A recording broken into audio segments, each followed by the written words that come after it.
The annual BJUI lecture, and it's a great pleasure for us to have David Neal with us as our speaker this year. It's a great pleasure because David Neal really needs no introduction to many of you in the room. But for those of you who don't know him well, he of course has held numerous prestigious positions in urology throughout the country and internationally. He was Professor of Surgery in Newcastle, went on to become Professor of Surgical Oncology in Cambridge, and then about 5 years ago apparently gave up urology to join Reed Elsevier. Having done that, he, perhaps for the sake of balance, took up a chair in Cambridge, which he still holds.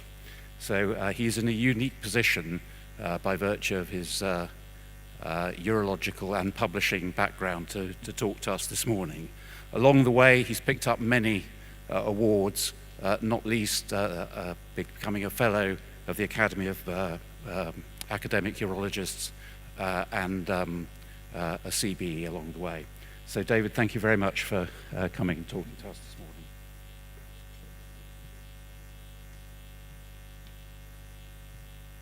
morning. Thanks very much, Krishna. It's a real great pleasure to be back. It's 5 years since I gave a talk at BAUS, just before I left urology, and it won't have escaped your attention for those of you who are expecting Dame Sue Hill that I'm not her.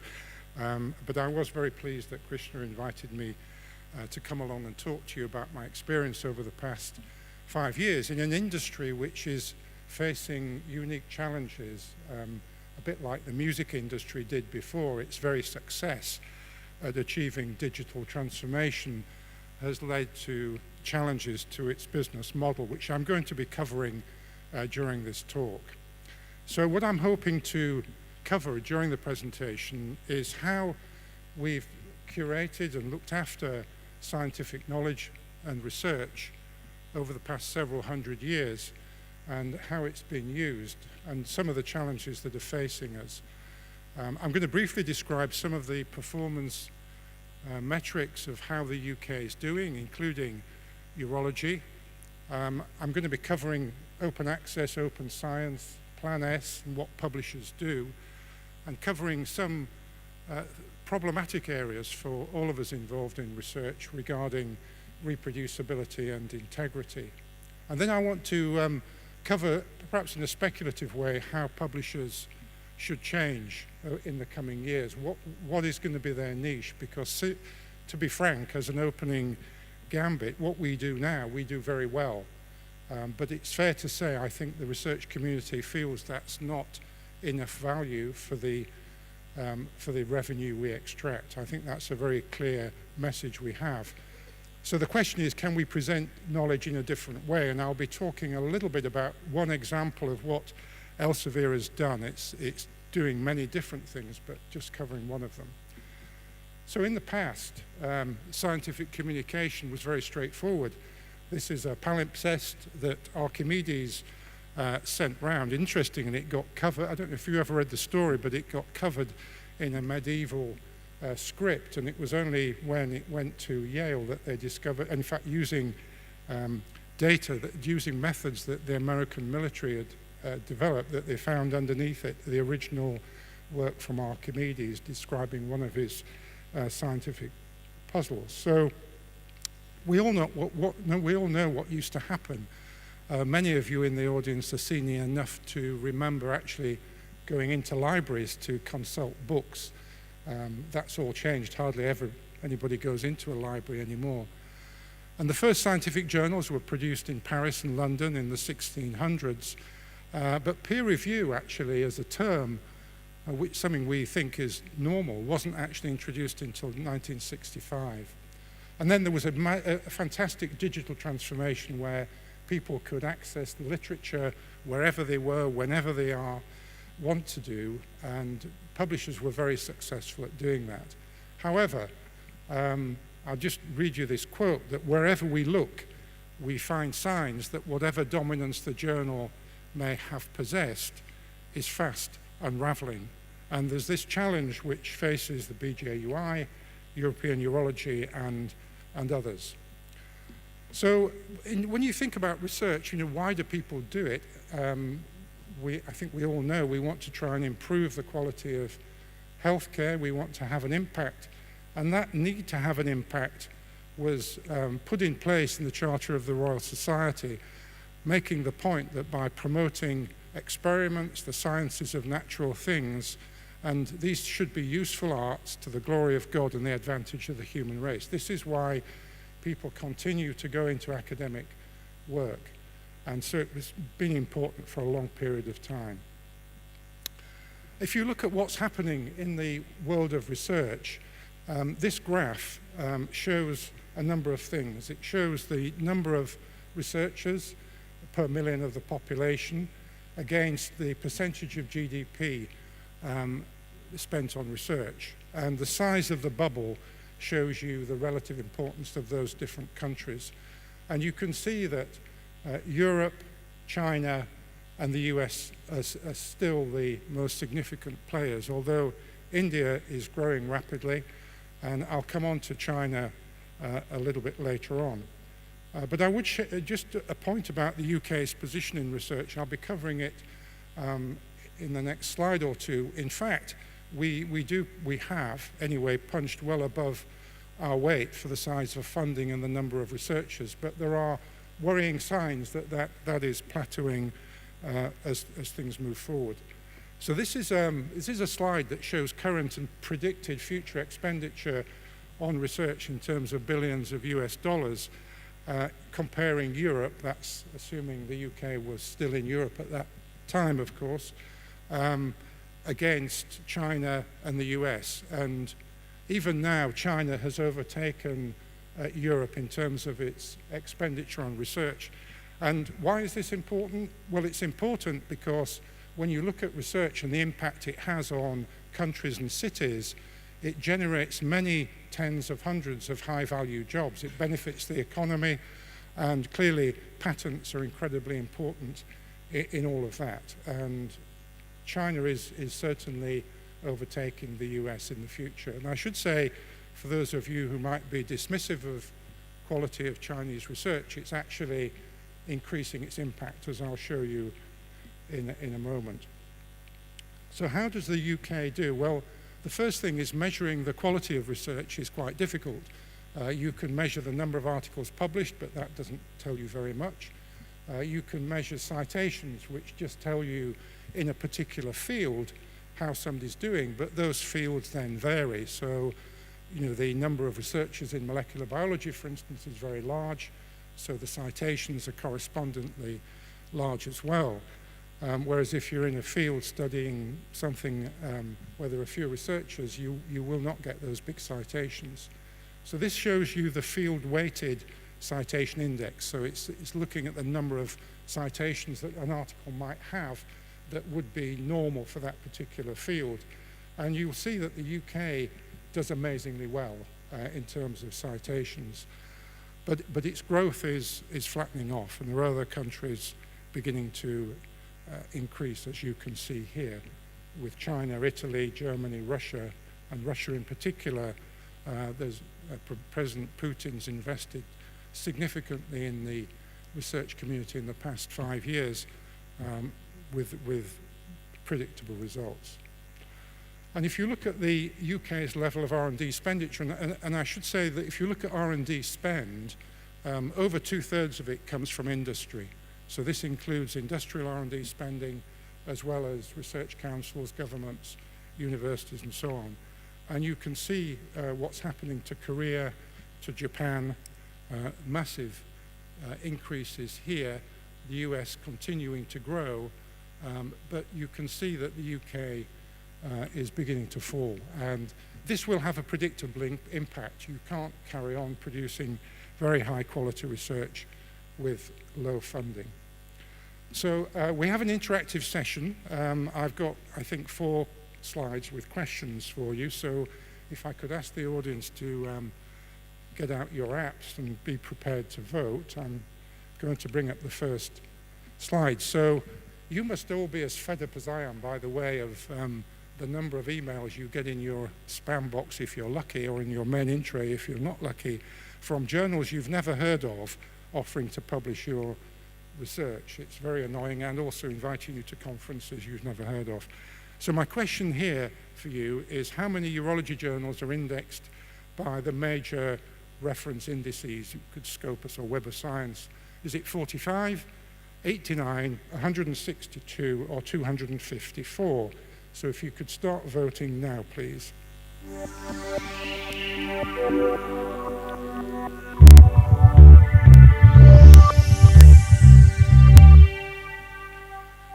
Okay, well, thank you for that. It's actually 162.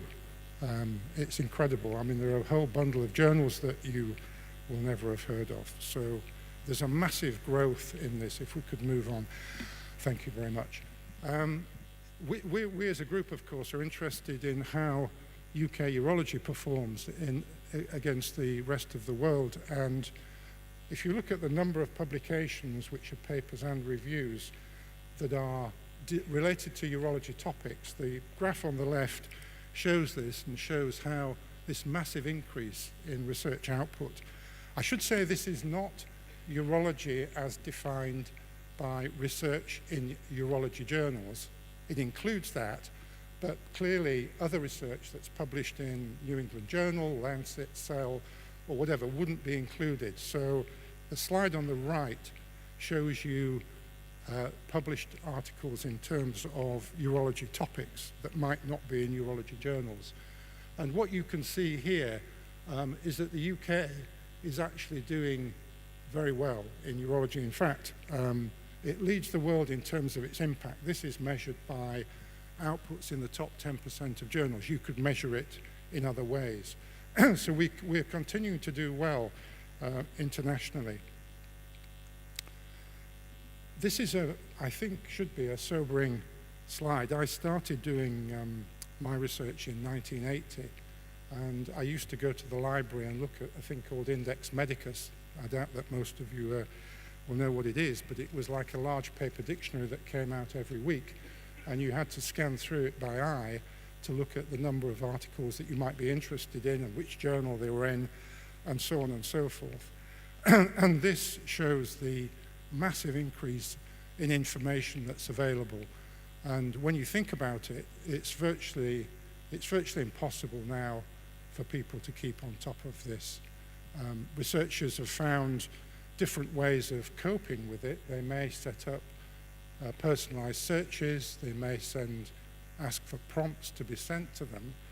But I think publishers themselves need to be working in this field. And one of the things that Elsevier is doing, and I suspect Wiley and others, is thinking, how can you provide information to researchers and clinicians at the point of care or in the laboratory that's personalized to them and that's meaningful to them, rather than having to search through this massive literature. And of course, one important thing that people do is to use the journal brand as a proxy for quality. So you search for something and you end up with this list of, I don't know, several thousand papers on Google Scholar or PubMed or whatever, and then people go through and say, okay, I'm just interested in particular journals, and people will still use the impact factor, and I'll come on to this a little later on, as a way of filtering those results. So there's a problem to be solved here. So another question for you, please. So again, if you could get your voting papers ready. If you look at the impact factor, this is measured by how many, on average, how many citations subsequently a paper will get in that journal. And there is gaming that goes on. So for instance, I think it's true to say that Nature doesn't include the letters that go to Nature, which of course are papers themselves. So there's gaming goes on with journals to try and increase their impact factor. And the reason the impact factor has stayed as it is that theoretically it's sort of easy to understand. People can get their minds around what this means. So my question for you, if you look at the urology journals you know, how many of them have an impact factor of greater than 4? In other words, those journals where, on average, a document might be cited 4 or more times. Is it 2? Is it 5? Is it 10? Or is it 13? Bearing in mind there were 162 journals. So if you could start voting now, please, that would be great. Oh, I think I have to press something. That's it.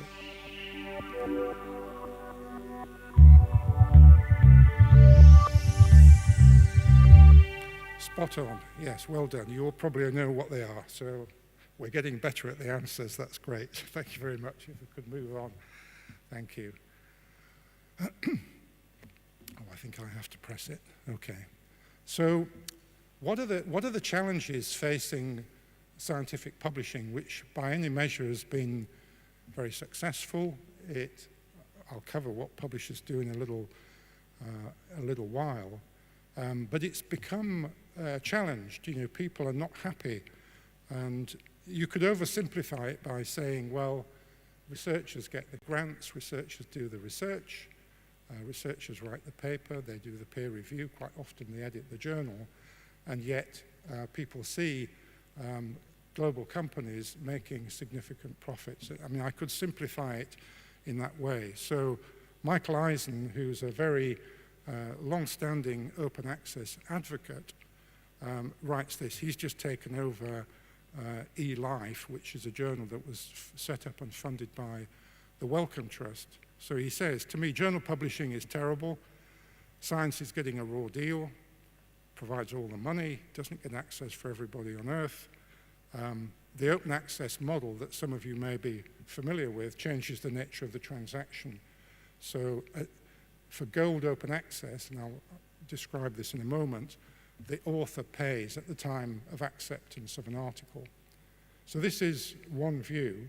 And then the other view, which of course is correct, that journals were a means of disseminating ideas. It doesn't apply any longer, and raising the question, so what on earth are journals for? And he made the point, something I made earlier on that people do, the most important function journals have these days is the certification of quality. So people are using the journal brand as some measure of quality. So what is all the fuss about? Is it about the cost of publishing research? Is it about people's profits? How much does it actually cost? And just as a bit of background, the standard model of paying for journal access is for a university library to subscribe with a publisher to a certain number of journals. And this slide asks you the questions for each undergraduate student, on average, these are average figures, at a university in the US. How much does it cost per year, per student, to provide total access to the literature? Is it $5, $26, $124, or $510? Could you please press your buttons?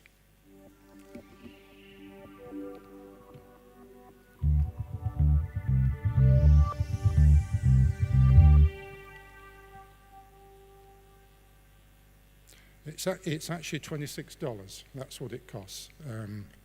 But thank you for those points. So I want to move on to just cover how people access the literature. And the traditional way of doing this is that the publishers only allow access to people who either are part of a society, so if you're part of BAUS, you get the BJUI, and so on, or universities will pay for access.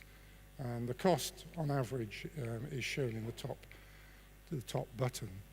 There are clearly other ways that the business model could work, and there's been a push to what's called gold open access. And this is where the author, at the time of acceptance, pays article processing charges. And, and these then are freely available to anywhere in the world. And there's no doubt, by the way, that this is actually very good for the individual researcher, because people will read your paper, they will download it, and you're more likely to be cited. I mean, I think there's quite good evidence that that is the case. And the cost for doing that, depending on the journal, is somewhere between $1,000 and $5,000 per article. So that's one way of doing it. And people say, well, why hasn't the world flipped to fully open access? And the reason is that some countries would have to pay a lot more. China in particular, the US in particular, South America in particular. So that publishers are in a difficult position. I don't want you to feel sorry for me or read Elsevier, but they're in a difficult position because it's not quite clear what the customers really want. The other way, of course, and each of you will have done this, is to pay for downloading individual articles. The third way is that after an embargo period, maybe a year, maybe 2 years, the articles become fully open access, although it may not be the final accepted article you see. Increasingly, there's a push by funders to get people to put their articles before they're published on preprint servers. This causes all sorts of unintended problems of versioning, you know, when an article's peer-reviewed, which version are you looking at? And of course, you can access illegal sites, such as Sci-Hub. So I think this is maybe my final question for you. So what is open access? Is it free and open access to articles on Sci-Hub or ResearchGate? Is it free and permanent access to scholarly research for everyone? Does it mean that the author pays an acceptance and all articles are then free to read? Or does it already exist? So if I could ask you to vote now, thank you.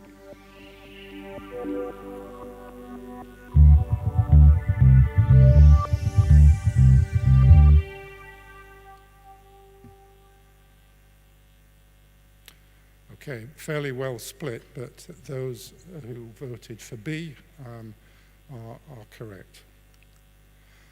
So this is what open access is, and I've described to you what gold open access and what green open access is. And clearly the industry is in a period of transition.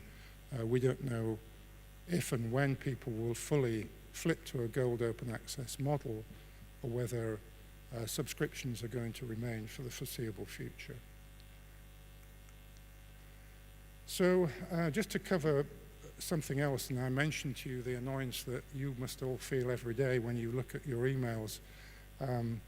So first of all, and these, you can term this predatory publishing, or there may be other terms you could use, but there is some truly criminal activity going on. We had one journal in Elsevier, that was a totally reputable journal, that somebody replicated the front end to make it look exactly like the journal, and then put it out there so that people were then asking for money for reviewing articles, for publishing them, and they just took the money and left.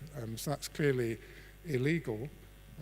It then phases into perhaps not criminal but fraudulent. There are some apparently legitimate new journals. They appear to have a legitimate address. They maybe have a postal address in the US. They may have managed to persuade some poor respectable person to act as the editor. But they basically accept everything on payment of a fee. And for the researchers themselves, this can be a disaster for a young person starting off. And you would think that experienced researchers would not be fooled, but actually there was some cases, particularly in Germany, where very respectable senior researchers were duped into sending their papers to some of these journals. So what to do? Well, it's up to you to check. First of all, is it legitimate? Is the journal indexed properly?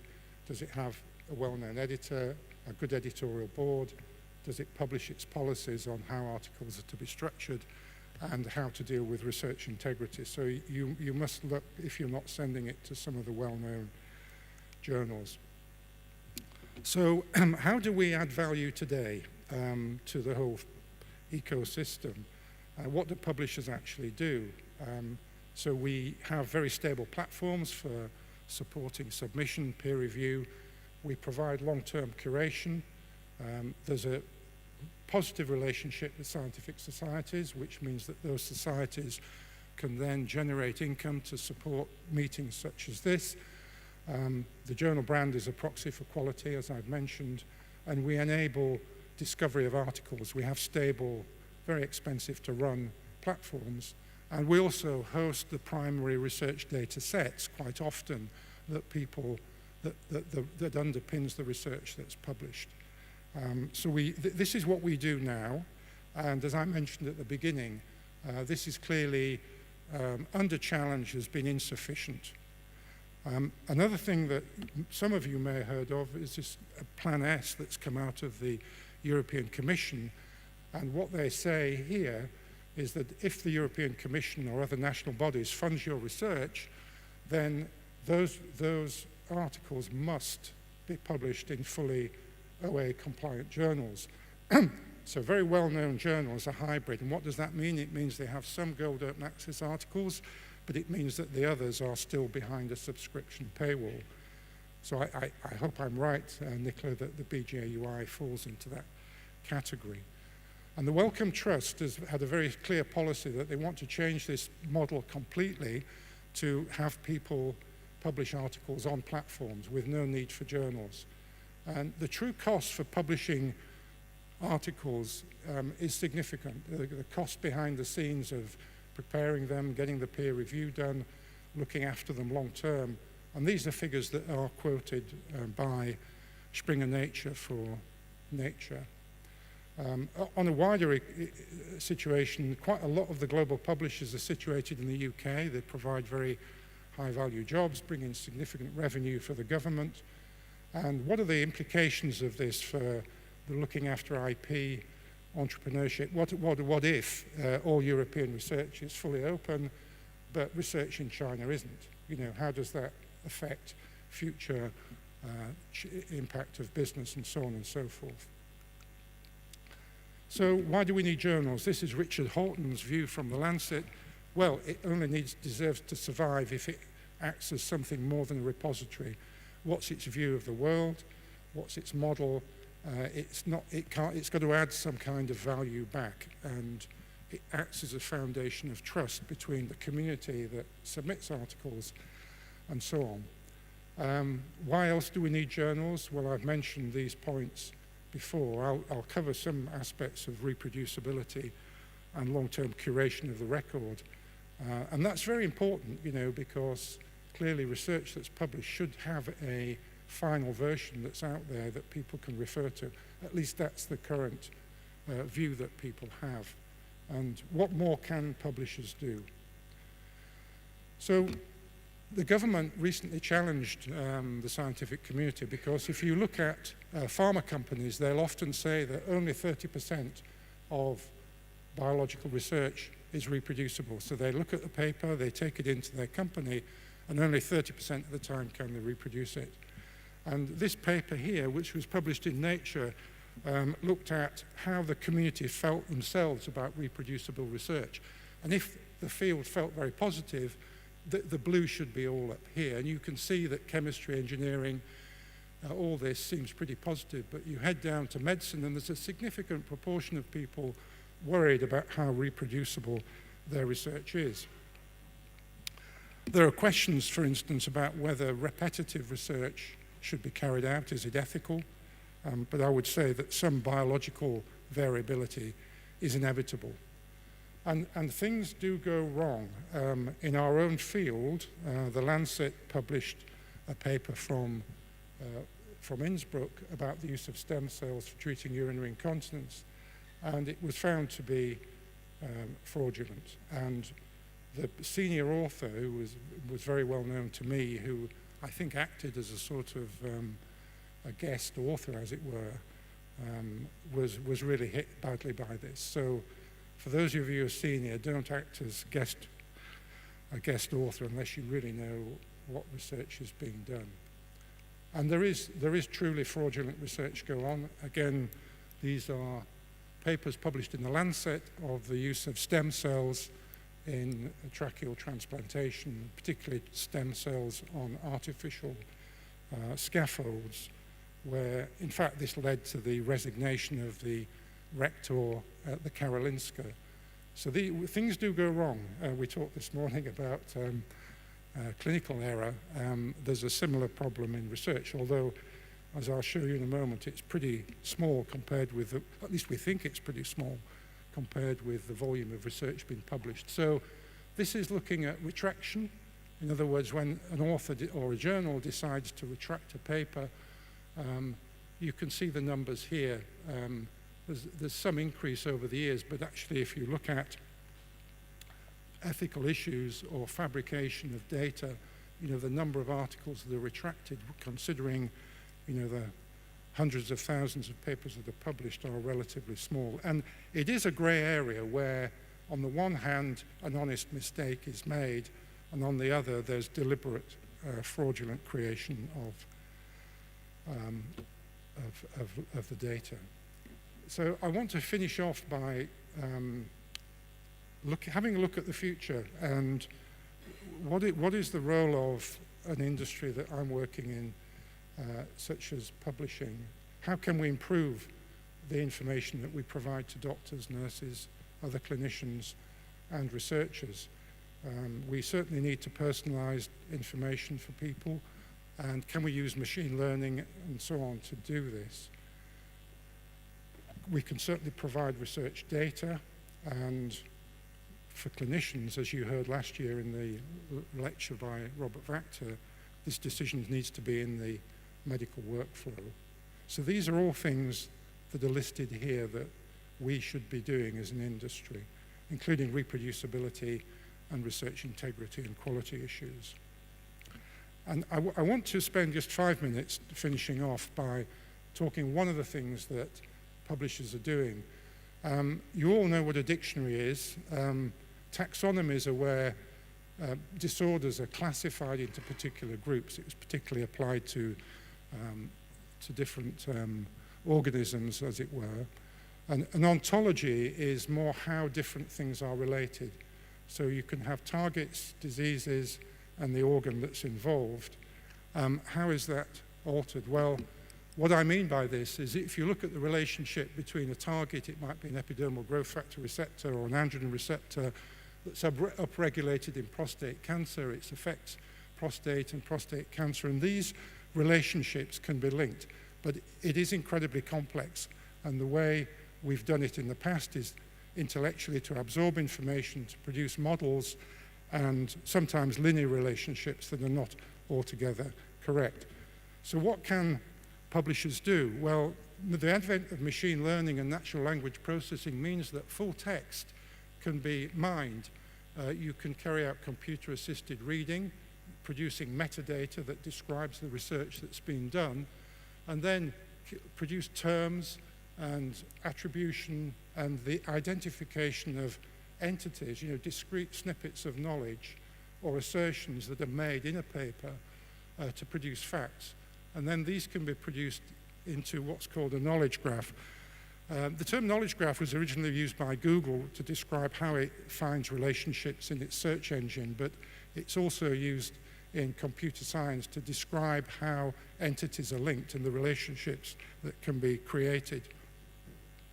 And I just want to show you something that we've done in the company. We've built a platform that I'll describe in a moment that can ingest and normalize data from all over the place to allow taxonomies and algorithms to apply to the data.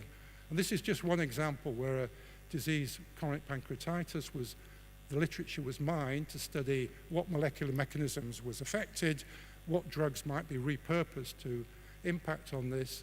And I won't go through all these different computer algorithms that were used, but it was carried out by a not-for-profit organization that pulls together pharma and industries like mine, and eventually there was an expert review as to what was found.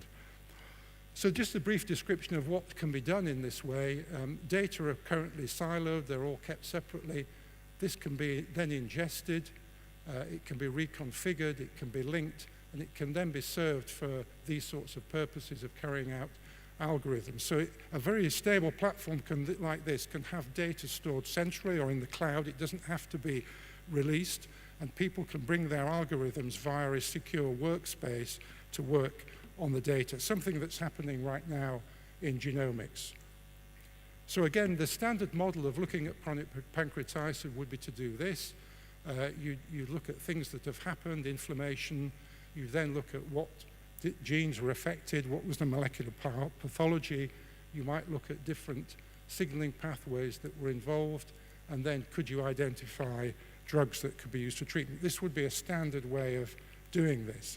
But actually, what this group did was very different. So they took in millions and millions of data points into the platform, and then through text and data mining, using these approaches, identified and modeled targets that might be affected and drugs that might be used based on protein modeling structure.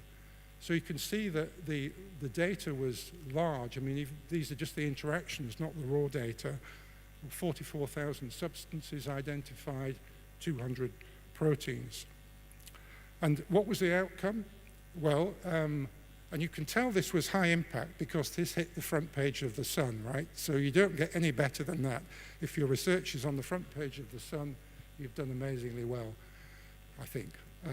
So anyway, identified 4 potential targets that are now being tested in clinical trials. So what I've done here is to use this as an example of the way in which the management of scientific knowledge will change in the future and how we as publishers can change with it. So this is my final slide, and I should say I'll be happy to take a few questions if we have time. So commercial scientific publishing has been very successful. It's being challenged, as I've mentioned, by some in the research community who don't like the business model at all. And then other challenges such as open access, Plan S, will it be implemented? But actually the ecosystem's at fault. Universities still recruit people based on how many papers they've got, where they've published, and what impact they've had. So it's not just the publishers that are at fault here. The whole system is based on this methodology. We as an industry need to better understand the day-to-day problems researchers and clinicians are facing, and we need to produce better mechanisms of information transfer to those individuals. We need new information systems, better decision support, and I think that some of the new approaches, computer-based approaches to machine learning and so on, will have an impact. So I believe we've got an exciting future. I joined because I felt that I could make a difference to help that company make the changes that's required. And I think that we will be here in the years to come, Wiley will be here in the years to come supporting with the BJUI, supporting your meeting. Thank you very much, and I'll stop there. Thank you.